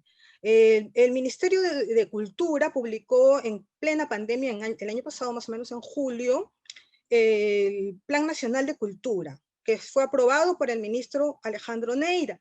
El ministro Alejandro Neira fue además director de la Biblioteca Nacional del Perú. Yo me he leído el Plan Nacional de Cultura, colegas, página y media solamente dedicada a las bibliotecas. Entonces tenemos un gran desafío para poder proponer que se nos incluya, que se nos escuche, no solamente a nivel del marco legal, con políticas públicas y con leyes, sino también con financiamiento. Los investigadores, los científicos dicen que sin ciencia no hay futuro, pero la ciencia no puede existir sin investigación, y la investigación tampoco existe sin bibliotecas. Y mientras en el primer mundo están pensando ya en el 5G, acá en nuestra realidad peruana estamos todavía en este derrotero de conseguir más bibliotecas que aporten a la educación, a todos los niveles educativos, desde la primera infancia, desde todos los niveles educativos que hay, primario, secundario, superior, e incluso también las bibliotecas de las escuelas técnicas y las bibliotecas de las universidades públicas. Este año hubo mucha deserción estudiantil en educación superior de universidades privadas, ¿no? Porque ya sabemos la crisis, muchos no podían pagar, y se están yendo los estudiantes a las universidades públicas, pero también hay una realidad, pues, que los servicios de las bibliotecas universitarias públicas no tienen los mismos criterios ni la misma calidad. Entonces yo creo que si sabemos a través de cómo va la evolución tecnológica, de cómo está desarrollándose nuestra profesión y nuestra realidad. Por ejemplo, ya nosotros no vamos solamente a organizar libros impresos, organizamos el conocimiento, estamos hablando de arquitectura de información, ¿no? Estamos hablando, por ejemplo, de que la indización de pronto ya no se va a dar, digamos, con ubicación solo de términos clave, sino también diseñando arquitecturas de información para el almacenamiento y para la recuperación, dentro de sistemas, dentro de repositorios, ¿no? Que de pronto van a poner en un nuevo escenario los conceptos epistemológicos de la bibliotecología como tal, ¿no? pero digamos que en algunos casos dicen, oye, pero eso ya no es bibliotecología, ¿qué estás hablando de sistemas? ¿Estás hablando de datos? ¿Qué estamos? ¿No? Pero son los cambios, pues, es el producto de la evolución. Incluso para la universidad pública, el derrotero de, por ejemplo, todo lo que ha mencionado la profesora Lourdes, de todos estos contenidos, enseñarlos y ponerlos como oferta de formación profesional para responder a una realidad social. Finalmente también, nosotros no somos suficientes para todo el país. Solamente en el Perú, pues, la oferta profesional es muy pequeña, entonces tenemos que también pensar en cómo a nivel nacional se va a capacitar a los bibliotecarios, ¿no? Hay mucha necesidad, pero también hay mucho por hacer. Digamos que ha habido mucho olvido, mucho descuido por años, por décadas, pero esta es la oportunidad que tenemos para cambiarlo todo, para proponer políticas, para construir, digamos, y volver a escribir nuestra historia, lo que necesitamos, ¿no? Las políticas públicas. Esta es la oportunidad que tenemos los bibliotecarios peruanos de generar el cambio. Así que los invito también a que sigan Yo Amo a Biblio. Quiero cerrar con esto. Yo el 23 de abril del 2020, Día del Libro, Día Internacional del Libro, publiqué un video sobre bibliotecas, virtualización y brecha digital. Los invito a que entren a Yo Amo a Biblio y vean el video, porque de verdad, del 23 de abril del 2020 a esta realidad de 28 de mayo de 2021, las cosas siguen igual. Así que en nuestro presente tenemos la oportunidad de cambiarlo todo. Gracias. Muchas gracias, estimada Sofía. Sofía Martínez, de Yo Libro. Sofía, bueno, nos ha hecho una buena descripción de la evolución de la tecnología desde el 1.0 hasta el 4.0, ¿no? Ha hecho un recorrido bajo las experiencias que ella ha tenido con el contacto y uso de las tecnologías, ¿no? Y también, obviamente, desde el ámbito privado o social hasta el ámbito bibliotecario y educativo. También nos ha hecho una buena, ¿no? Un buen análisis de cómo se está desarrollando la aplicación, o en todo caso el desarrollo desde el Estado de estas tecnologías para el bien público. Entonces, que hay mucho por hacer, hay mucho por incentivar, como lo llama Lourdes, ¿no? Hay que hacer mucho apostolado. Apostolado no solamente con nuestros usuarios, tenemos que hacer apostolado con los políticos, con los tomadores de decisiones. Yo creo que esa es, en todo caso, también el mensaje de Sofía, ¿no? Entonces, bien, Sofía, te agradecemos bastante esta contribución tuya esta mañana y esta tarde ya. Entonces, pasamos al siguiente panelista, que soy yo. Yolanda tuvo la gentileza también de decirme que pudiera expresar o contar las experiencias de trabajo virtual realizados, ¿no? Acá en Huaraz, en Ancash, durante el confinamiento. Entonces, un poco, ya nos está avanzando diciendo el tiempo, entonces voy a hacer un poquito de resumen de las experiencias que he tenido en el tema de uso de las tecnologías, ¿no? En Valencia. Y en principio quiero contarles que la Biblioteca Municipal de Huaraz cerró completamente desde el inicio de la pandemia y recién se ha reabierto, pero solo para trabajos técnicos y administrativos, en enero del presente año, y tiene, digamos, planificado recién abrir sus servicios nuevamente en el mes de julio o agosto.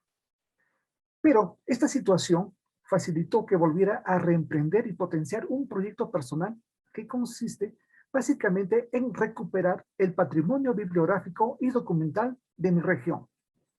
En un periodo de más o menos de 10 años he recogido libros, revistas, fotografías, mapas, entre otros materiales documentales. Y todos ellos se ha digitalizado y los estamos difundiendo a través de un portal al cual llamo el Portal de la Ciencia y Cultura Ancashina. Sitio web que cobija a la Biblioteca Digital Ancashina, donde están los recursos bibliográficos, ¿no? De autores ancashinos y sobre la temática ancashina. Y también está la otra el otro producto, que es la Fototeca Digital Ancashina, que recoge la historia gráfica de las ciudades de esta región peruana, que además lo estamos ampliando con la Pinacoteca Digital Ancashina, donde se han de exponer las biografías y obras de nuestros artistas pictóricos desde el siglo XIX hasta el siglo XXI. Pero además, con un grupo de jóvenes historiadores y escritores, estamos compilando las biografías de los personajes ancashinos de todos los tiempos, de todas las áreas, así como las efemérides más importantes.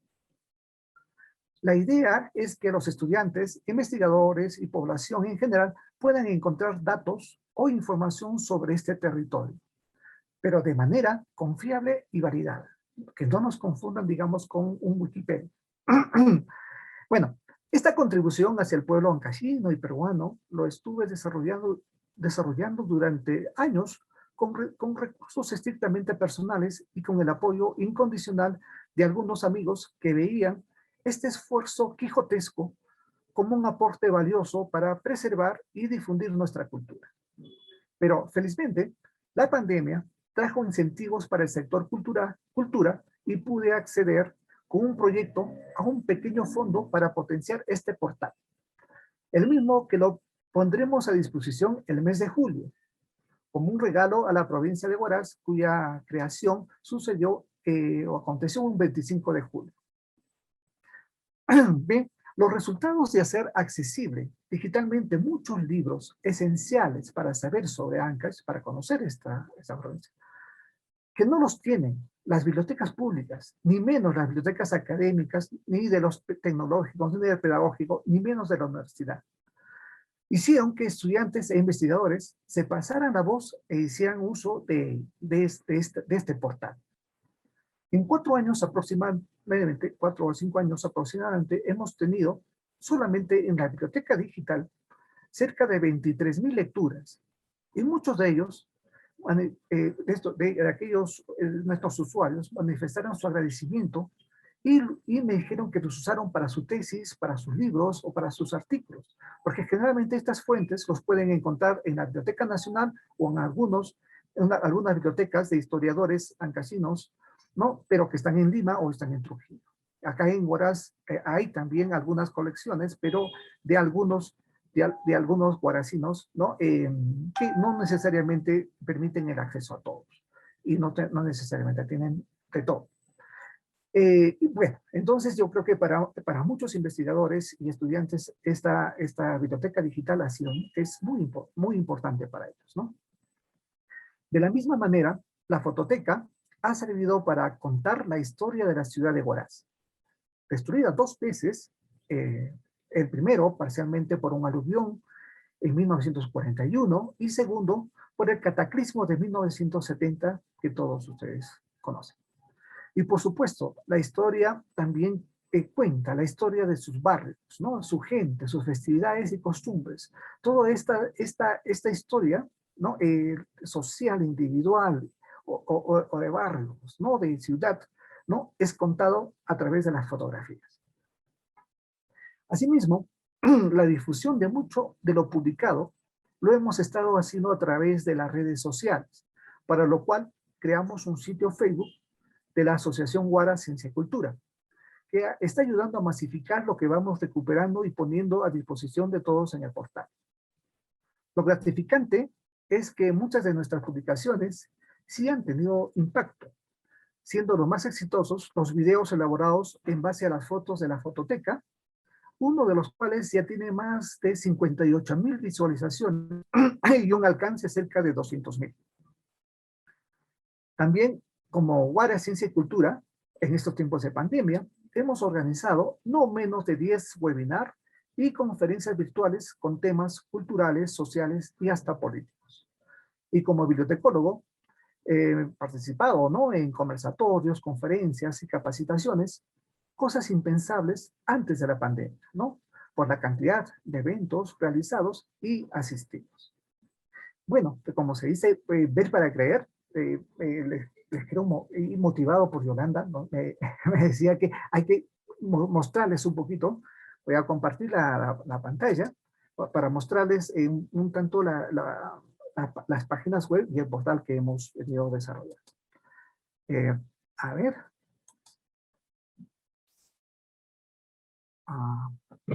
Compartir. Ya, bien. Este es el portal de se está mostrando el compartido, la página compartida. A ver, sí, ya, este es el portal de la ciencia y cultura ancashina, ¿no? Es el fondo, es el Artesonraku, que es uno de los nevados más hermosos que existen en el Callejón de Guaymas. Desde mi punto de vista, es mucho más hermoso que Galpán. Bien, entonces entramos, y este es el portal, donde como vemos aquí tenemos a la biblioteca digital, tenemos a la fototeca digital y la pinacoteca. En la biblioteca digital voy a hacer solamente una entrada rapidísima. ¿Qué tengo que hacer? Creo que tengo que salir de la primera página y entrar a la segunda. Ya, esta es la biblioteca digital ancashina, que todavía no está repotenciada con los estímulos del Ministerio de Cultura, pero que eso es lo que está ahí, porque les decía que próximamente vamos a hacer un cambio de formato para hacerlo mucho más atractivo. Aquí tenemos los libros, como les decía, los libros esenciales sobre Ancash, y los cuales todos han sido digitalizados. Y aquí, por ejemplo, los chicos pueden hacer sus búsquedas, o investigadores, por ejemplo, sobre ¿qué escribió el sabio Santiago Antúnez de Mayolo? ¿Cuáles fueron sus contribuciones? Una de las contribuciones del sabio Antúnez de Mayolo fue, por ejemplo, el descubrimiento del antiprotón. Mucho antes, obviamente, que del premio Nobel que se hiciera sobre el neutrón. Entonces aquí, por ejemplo, hacemos la búsqueda y podemos encontrar el libro. Entonces aquí, a texto completo, podemos encontrar el texto escrito por Santiago Antúnez de Mayolo, donde expresaba sus ideas sobre la existencia del antiprotón. Entonces, como vemos, así como este pequeño folleto, artículo de Santiago Antúnez de Mayolo, tenemos otros libros esenciales en literatura, en geología, turismo, y casi en todas las áreas temáticas del conocimiento humano. Además de la biblioteca digital, también tenemos la fototeca. La fototeca digital ancashina. Aquí en la fototeca, ya como les decía, nosotros lo que hemos trabajado es, digamos, hemos recopilado, digamos, por mucho tiempo, muchas fotografías sobre Huaraz y sobre el proceso histórico no solamente de Huaraz, sino de muchas ciudades, ¿no? Y no solamente en general de la ciudad, sino también de barrios. Como vemos aquí, lo hemos dividido, en este caso, Huaraz, o los barrios de Huaraz, antes del terremoto y después del terremoto, ¿no? Entonces ahí podemos ver la evolución de un barrio de Huaraz, cómo era antes, cómo quedó en el terremoto, y después cómo se fue desarrollando hasta llegar al siglo XXI. Todos ellos, obviamente, con las fotografías, ¿no? Tanto las históricas como las actuales, con todas las autorías necesarias. Entonces, también les decía de que además de tener la fototeca, bueno, ahora estamos preparando los libros, una nueva página web donde presentar, digamos, con tecnología preferentemente moderna, y también con un diseño gráficos mucho más interesantes, estos libros sobre Ancash. Además de eso, les decía que teníamos una página web, un Facebook en las redes sociales, donde podemos ver, por ejemplo, la cantidad de muchos videos que hemos elaborado. Muchos de ellos obviamente tienen un gran impacto en la población de jóvenes, ¿no? En las nuevas generaciones, tanto de Huaraz como de Ancash, y todos los que puedan ver y puedan conocer cómo era el Huaraz antes del terremoto, el Huaraz durante el terremoto y el Huaraz después del terremoto, a través de las fotografías. Entonces, como vemos, lo que hemos trabajado en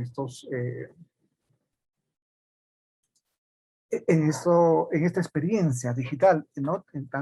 Potenciando este producto que teníamos antes, y con la pandemia hemos podido justamente lograr mejorar y también trabajar en equipos para seguir recogiendo mucho material y sistematizando sobre efemérides y biografías, ¿no? Yo creo que la idea es hacer de un portal en que sea un referente para conocer la región ACA.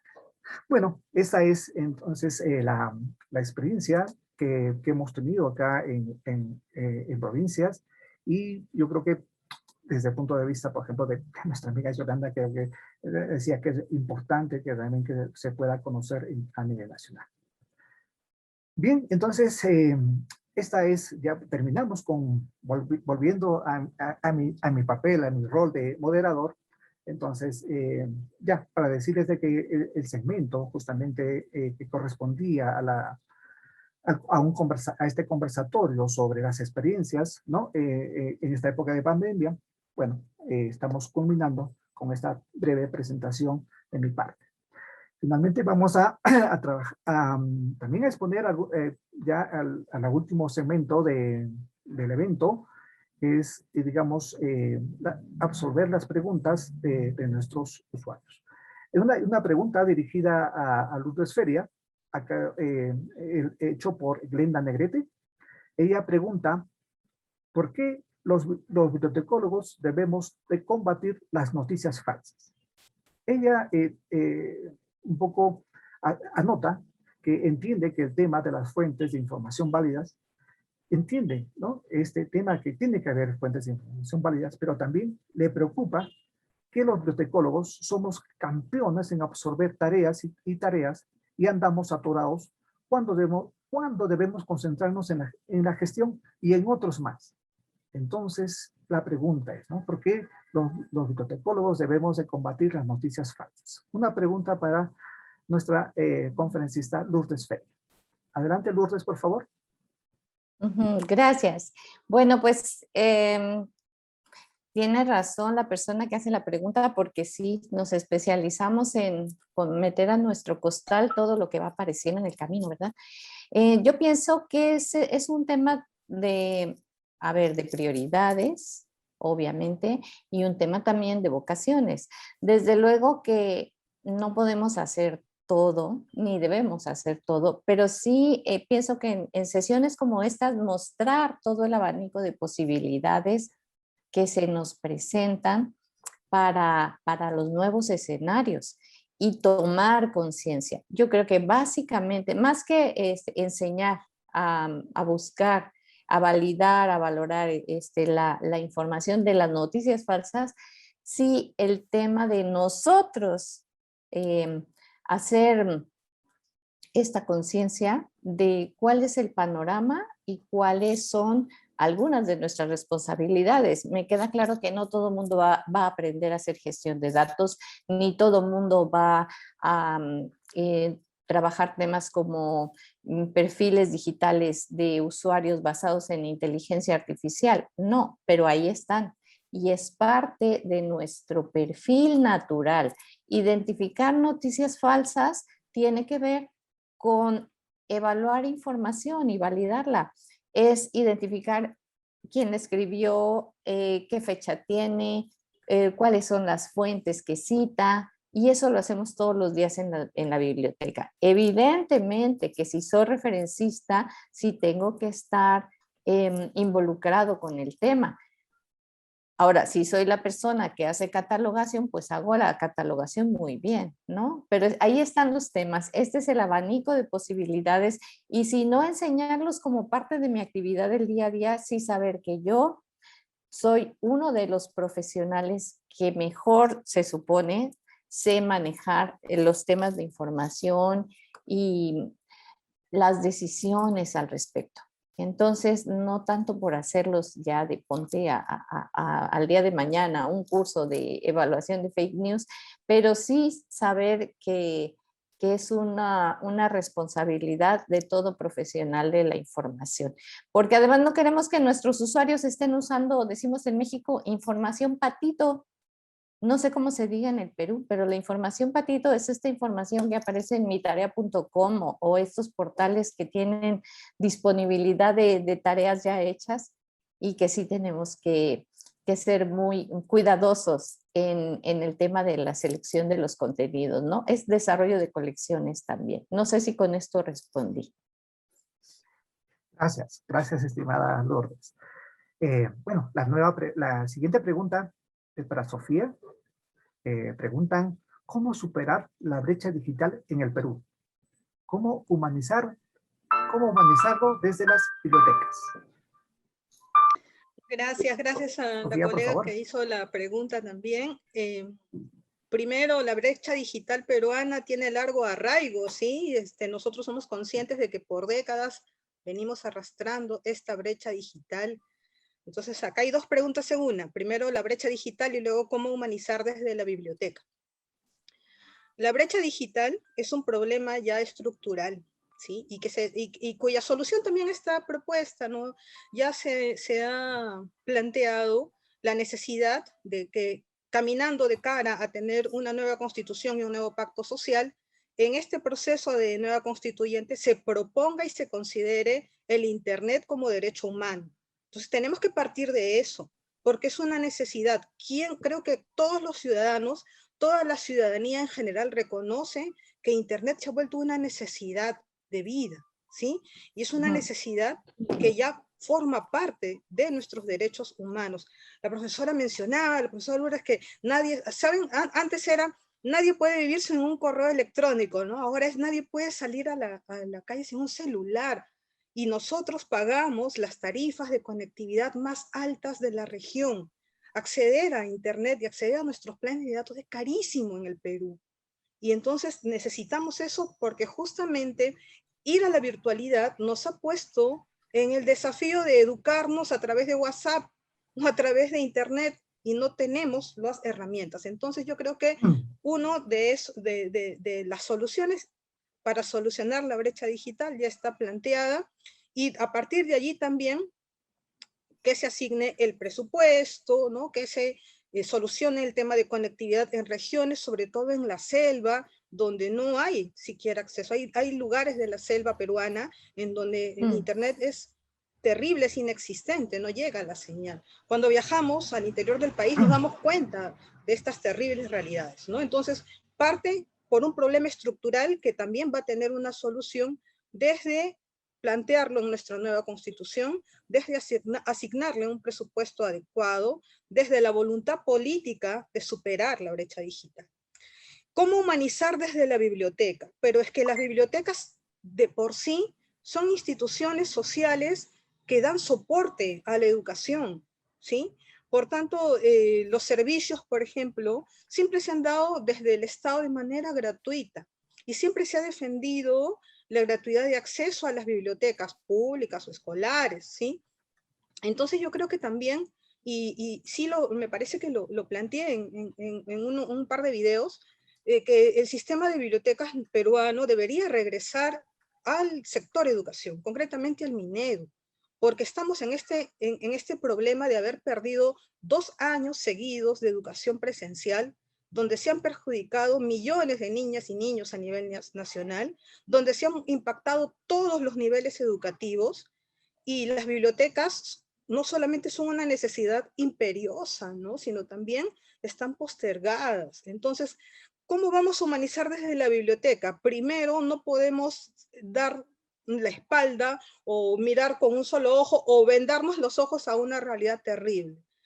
No hay políticas bibliotecarias, no hay políticas públicas nacionales, y que no haya políticas públicas, ¿qué quiere decir? Que tampoco hay presupuesto para las bibliotecas, que son invisibles.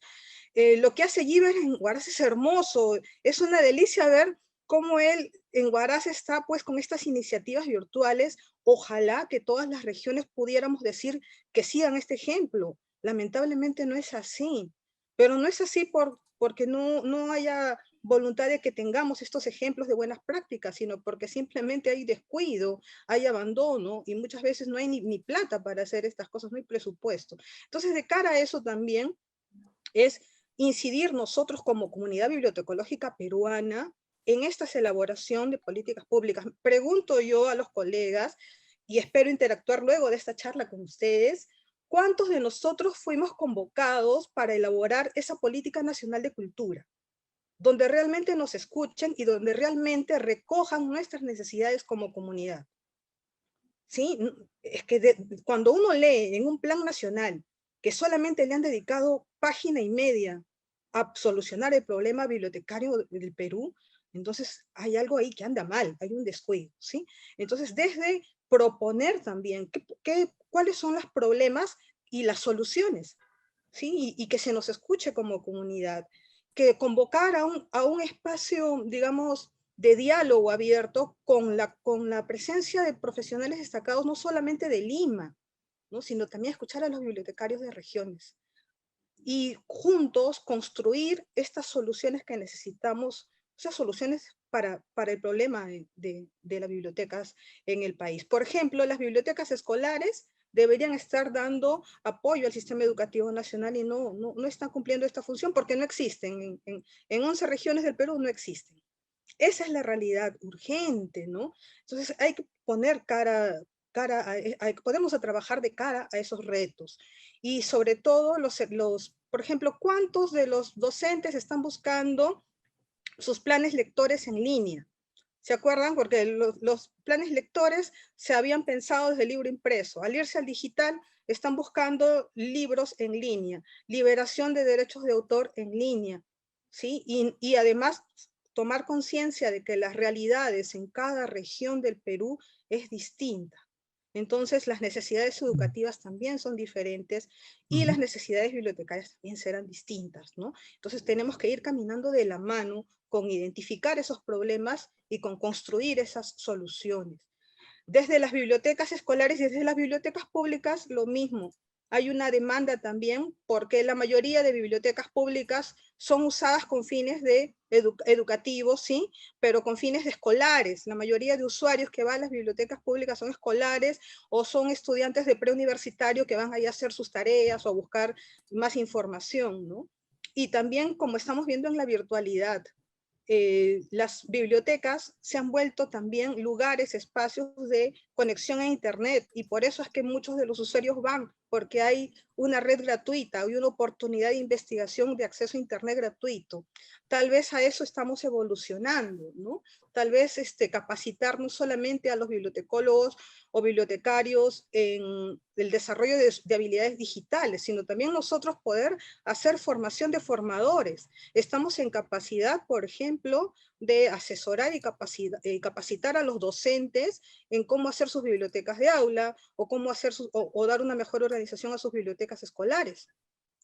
Yo creo que hay oportunidades inmensas, bellísimas, pero pasa también por involucrarnos, ¿no? Por no mirar de reojo o de espaldas los problemas o simplemente no mencionarlos y pensar que estamos en el mejor de los mundos posibles. Yo creo que esta realidad hay que verla como un reto y con mucha esperanza de que podemos contribuir en estas soluciones.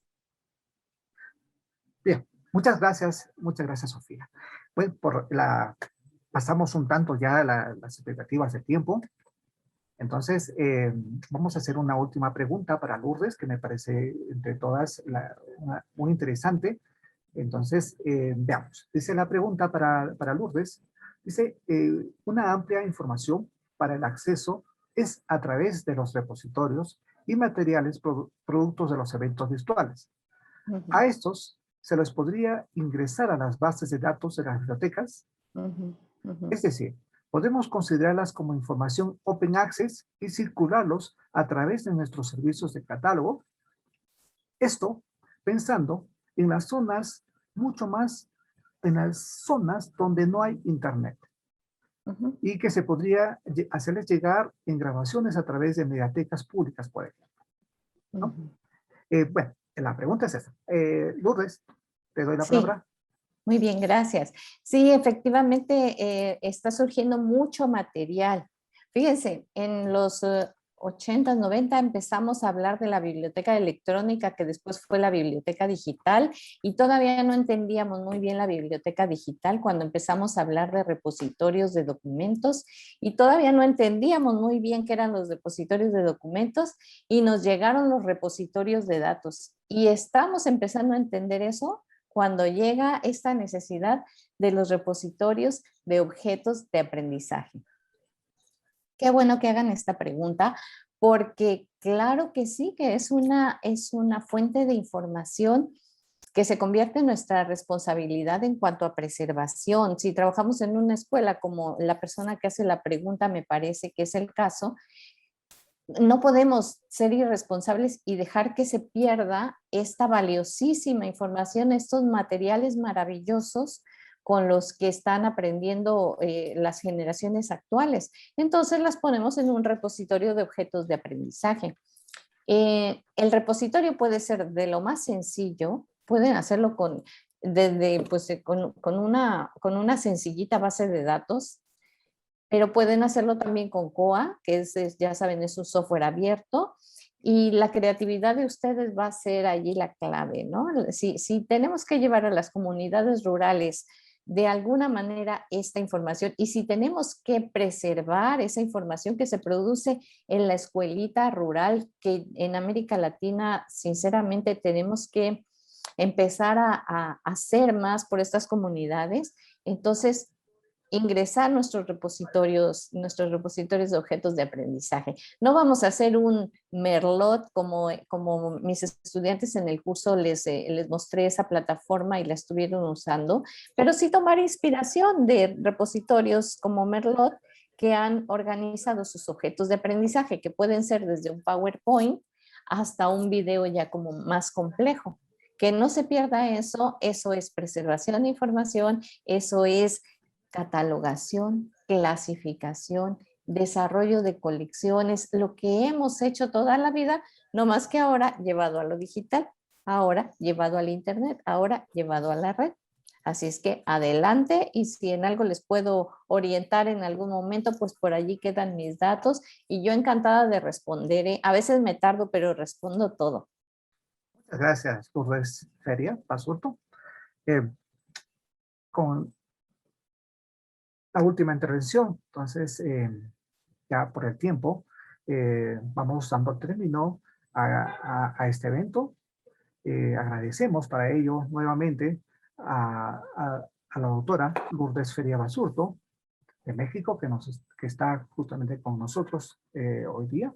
También agradecemos a los miembros del panel, Olga Alicia Lara Díaz y a Sofía Martínez Guerrero. Para dar término a la conferencia denominado La Biblioteca después del 2020, la nueva normalidad en los entornos virtuales de aprendizaje, damos la palabra a la colega Yolanda Prada, dueña de casa. ¿Sí? Y Yolanda, te paso entonces, por favor, la palabra. Sí, sí. Buenos días, colegas, buenos días, Lourdes, público que nos está viendo, que son de repente más que bibliotecarios también, ¿no?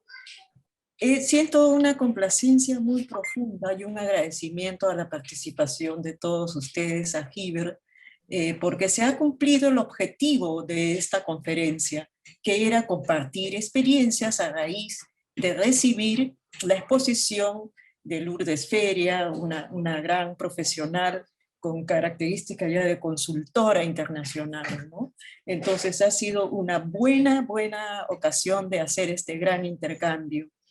Y bueno, solo darles el agradecimiento, los saludos y comentarles que este taller, Biblioteca 4.0 hacia los entornos digitales de la educación, viene dándose y termina el 30 y da mucha complacencia estar con 50 profesionales en ese taller y que dando una idea, digamos, de las bibliotecas, hay 16 bibliotecas universitarias, 5 bibliotecas municipales de provincias, 5 bibliotecas comunales, 11 bibliotecas de importantes entidades públicas.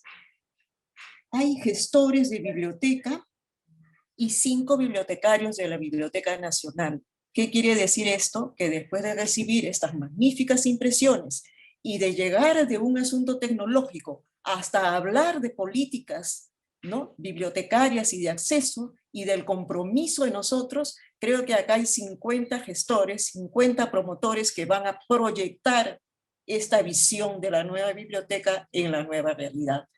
En el marco de la Agenda 2030, por el desarrollo humano, en donde los objetivos dentro de los 17 objetivos, el primero es justamente la erradicación de la pobreza, la educación de calidad, la igualdad de género, ¿no? Y pues la innovación, el agua, ¿no? En fin, varias temáticas que comprometen a la biblioteca en todos los 17 objetivos. Solo he mencionado los que de cara a la pandemia, por ejemplo, se han visibilizado como los más urgentes. Bueno, entonces, nuevamente agradecer, me siento muy contenta, transmitiré estas impresiones a nuestro centro cultural y solamente pues despedirme hasta la próxima, Lourdes, hasta la próxima, queridos colegas. Buenas tardes.